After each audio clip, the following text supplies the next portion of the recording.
Unpacked extensions are often made available as a zip file.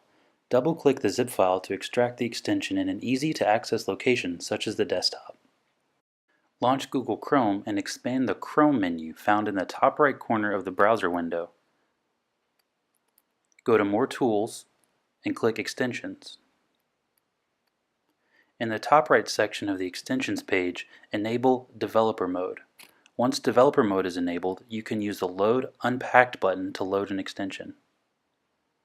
In the File Selection dialog, select the folder of the extracted extension.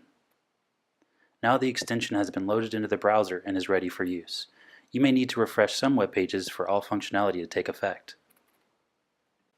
You can also click on the Details button for more information and settings. If the extension has additional options, they can be accessed here on the Details page.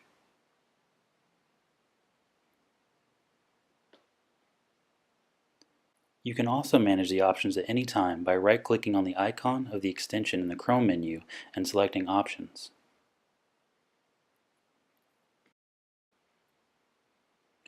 Once you've tested your Unpacked extension, you can uninstall it by clicking the Remove button in the main extensions page.